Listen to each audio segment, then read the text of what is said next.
Video gaming is known as a time sink of a hobby. Even short video games typically last several times as long as the average movie. However, one genre is known above all others for how long its games can last. Role-playing games are notorious and beloved for their vast main stories and wealth of side content.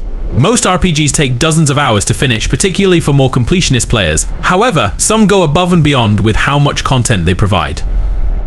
Just one playthrough of games like Legend of Zelda Tears of the Kingdom or Baldur's Gate 3 can take well over 100 hours, with different characters and alternate routes through the game padding things out even more.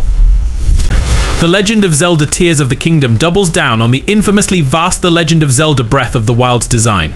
Both games start the player in a vast open world that they can explore to their heart's content. Particularly talented players can beeline the main route and the final boss within hours, but most have a long journey ahead. The Legend of Zelda Tears of the Kingdom contains Breath of the Wild's open world with 2 more regions. Players can sink even more time into the Sky Islands and depths, finding their items, secrets and power-ups. There isn't much replay value in The Legend of Zelda Tears of the Kingdom, but there doesn't have to be for it to require a vast amount of player time. The Assassin's Creed franchise's leap into the RPG genre has seen its games grow significantly longer as well. Newer Assassin's Creed titles are far longer than older ones, which are action-adventure games padded with collectibles. Assassin's Creed Valhalla epitomizes this new direction for the franchise. Assassin's Creed Valhalla has a mammoth main story full of lengthy missions alongside a vast open-world map it encourages players to explore every inch of. Really committed players can sink over 100 hours into Assassin's Creed Valhalla without touching any DLC.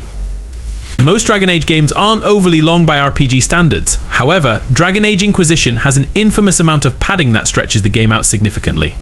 Every new area has many incidental quests for players to complete, many of which resemble MMO design in their straightforward and repetitive nature. Players will spend plenty of time in Dragon Age Inquisition finishing these quests in every area they come across. This stretches the game far longer than its story content alone would suggest. Players driven to complete all these quests can spend over 200 hours in the game at a push. Cyberpunk 2077 is an unusual case of a time-consuming game. Its main story is a respectable length, clocking in at 40 hours for most players. This isn't particularly notable by RPG standards. Instead, the bulk of its content is in side stories. Cyberpunk 2077's Night City is full of side quests for players to explore. Cyberpunk 2077's main star is its character missions, optional activities and incidental quests that players come across in their travels.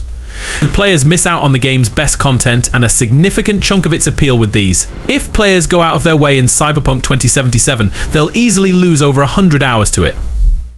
The Elder Scrolls V Skyrim is notorious for its longevity. Many gamers still play it today, well over a decade after its initial release. This is partly due to mod support, with many enjoying new content made by fans. However, The Elder Scrolls V Skyrim has plenty for players to spend their time doing in the base game alone. Side content is one of Skyrim's defining features. Players don't need to fight Alduin and stop the dragon threat. They can instead spend hundreds of hours serving the Dark Brotherhood, becoming Archmage of the College of Winterhold, becoming infected with vampirism, leveling their skills to 100, and buying a house. There is never a shortage of things to do in the Elder Scrolls V Skyrim.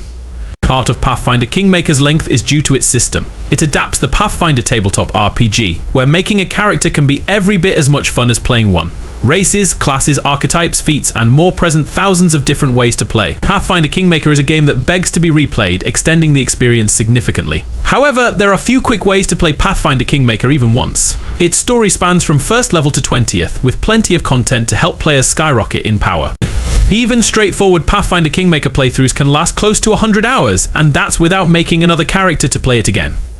Divinity Original Sin I harkens back to the marathon isometric RPGs of previous eras. Each of its main acts has an entire game's worth of content in its own right. The main quests are vague and open-ended, each accompanied by dozens of side quests for players to explore and sink their time into. Divinity Original Sin I encourages players to complete every scrap of content they find with its exponential scaling.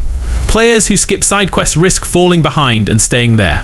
Furthermore, it's an infamously replayable game. Character creation is so flexible and versatile that somebody could play the entire game a dozen times and not experience every possible build. The Witcher 3 Wild Hunt moves the Witcher franchise into the open world genre and does so with gusto. The continent is stuffed full of content for the player to explore. Aside from a notoriously lengthy main quest, The Witcher 3 Wild Hunt has side activities like dozens of optional quests, monster hunters, fistfights, and the infamous Gwent. The Witcher 3 Wild Hunt becomes a more intimidating time sink with its DLC, The Witcher 3 Hearts of Stone isn't particularly notable in this regard. However, The Witcher 3 Blood and Wine adds an entire game's worth of quality content onto a long experience, stretching things out even longer for players who want to see everything the game has to offer. Baldur's Gate 3 is much quicker to play than the tabletop version of Dungeons & Dragons, but that's not saying much. Its lengthy main areas, dozens of side quests, and plentiful combat encounters make progressing through Baldur's Gate 3 slow but entertaining. This is particularly true for completionist players, with areas like Grimforge in the Underdark adding many optional hours to gameplay. Baldur's Gate 3 is a long game to finish in a single playthrough. However, it also encourages replayability. There are so many builds, paths through quests, and romance options that many players will tackle it at least twice. As a result, it can consume even more time than bigger games if players stick with it through multiple playthroughs. Fallout New Vegas is a deceptively long title.